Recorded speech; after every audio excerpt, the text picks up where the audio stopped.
Second question जो इस chapter number 7 में है, वो हम सबसे पहले माइकल को हमने डिस्कस किया, बहुत बड़ा फिलोसफर था। सेकंड वन पे है एक अदर फिलोसफर है,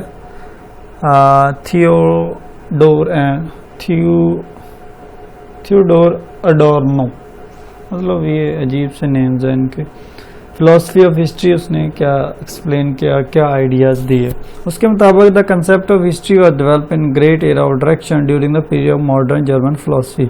मतलब उसका पॉइंट ऑफ व्यू ये था कि मॉडर्न जर्मन फिलोसफी के पीरियड से हिस्ट्री का आगाज हुआ है, मतलब इससे पहले कोई पॉइंट ऑफ व्यू नहीं था।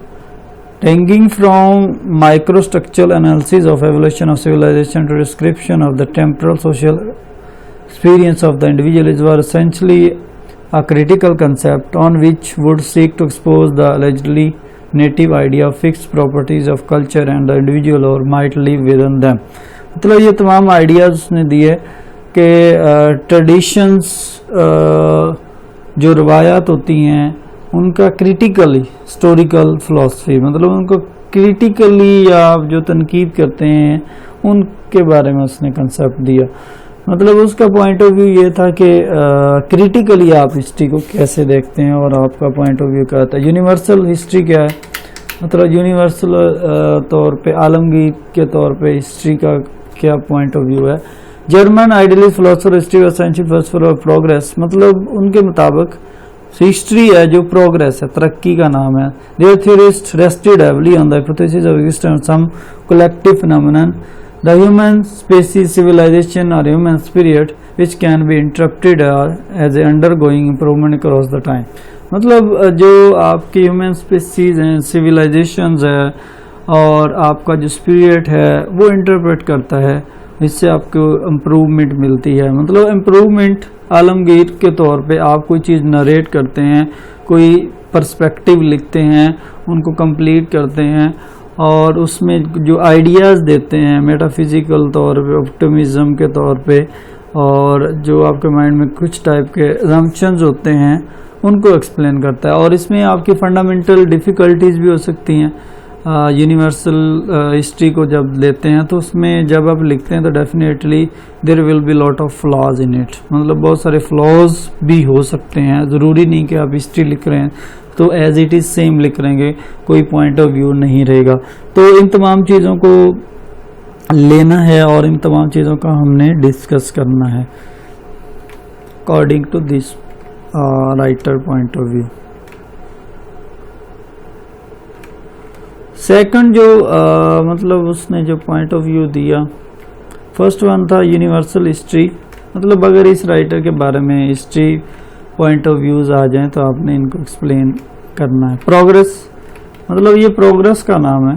Disruptive phase history deny possibility modernity narrative of its own continuity improvement. मतलब इसमें प्रोग्रेस होती है, तरक्की होती है और दिन आए दिन नई नई चीज़ें डेवलप होती हैं। मतलब ऐसी चीज़ों का अमल दखल होता है जो that will be the part of your side. मतलब ऐसी चीज़ों को हम लेते हैं जो कंटिन्यूसली चलती हैं। मींस हिस्ट्री में ये चीज़ नहीं होती कि एक दिन की हिस्ट्री लिखी गई है और दूसरे दिन की हिस्ट्री नहीं लिखी जाएगी और उसका अमल दखल नहीं होगा। मींस तमाम पर्सपेक्टिव को देखा जाता है और उनको नरेट किया जाता है। मतलब अगर नरेटिव हिस्ट्री किसी की देख रहे हैं तो डेफिनेटली उसके नरेशन को चेक करेंगे, उसके पास्ट इवेंट क्या थे, प्रेजेंट इवेंट्स क्या थे, अब कंटिन्यूटी क्या हो रही है, मतलब उसमें प्रोग्रेस या तरक्की क्या हो रही है, या उसने क्या तरक्की की इसकी हिस्ट्री में और प्रेजेंट टाइम में उसकी क्या इम्पोर्टेंट है। मीन्स उसने हिस्ट्री को प्रोग्रेस का नाम दिया है कि इट इज़ प्रोग्रेस, नॉट मतलब एक ऐसी चीज़ जो बिल्कुल सोफिस्टिकेटेड हो गई है, स्टैंड स्टिल हो गई है, रुक गई है, उसका कोई फ़ायदा नहीं है। तो सेकंड पॉइंट ऑफ व्यू उसका ये था। थर्ड वन नेचुरल हिस्ट्री, मतलब history is a natural critical concept और इसमें बहुत सारे क्वेश्चन हो सकते हैं। इंसान का तजर्बा है और उसके अलावा इंसान की आइडेंटिफिकेशन है, इंसान के मुख्तलिफ जो डायमेंशंस हैं, इंसान ने मुख्तलिफ चीज़ों की जो बुनियाद रखी और नेचुरली तौर पे कोई चीज़ें पाई जाती हैं, that will be the part of this, मतलब नेचर को उसने डिस्कस किया अकॉर्डिंग टू दिस।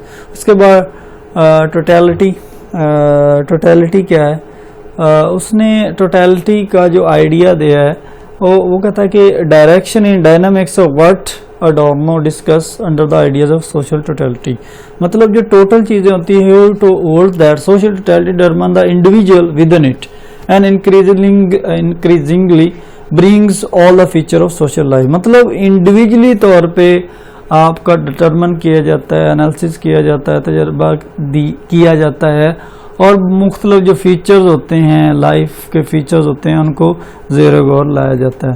मतलब ये नहीं कि जस्ट वन एस्पेक्ट को देखा और दूसरे एस्पेक्ट को छोड़ दिया, मतलब तमाम पहलुओं को मद्देनज़र रखते हुए चीज़ों को डिटरमिन किया जाता है और उसमें बहुत सारी चीज़ें हो सकती हैं, फ्लॉ हो सकते हैं, डाउन फॉल हो सकता है और ऐसे पॉइंट ऑफ व्यू हो सकते हैं जो कंटिन्यूली आपकी हिस्ट्री में शामिल होते हैं।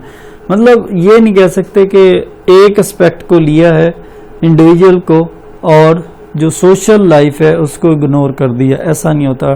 तो टोटलिटी में तमाम चीज़ों को देखा जाता है, इंडिविजुअल वर्सेस सोसाइटी, मतलब इंडिविजुअल की वजह से सोशल लाइफ बनती है और सोशल लाइफ की वजह से आपकी सराउंडिंग में चीज़ें चलती हैं। मीन्स एक बंदा है तो उसकी लाइफ है तो उसके मिलने से मुआशरा बनता है और मुआशरे से कौमें बनती हैं और कौम से आगे मतलब तरक्की होती है।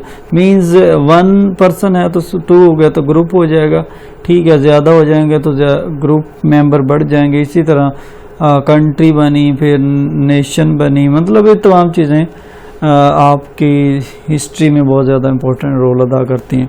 मीन्स हर चीज़ कंटिन्यूली चलती है, ना कि डिसकंटिन्यूटी।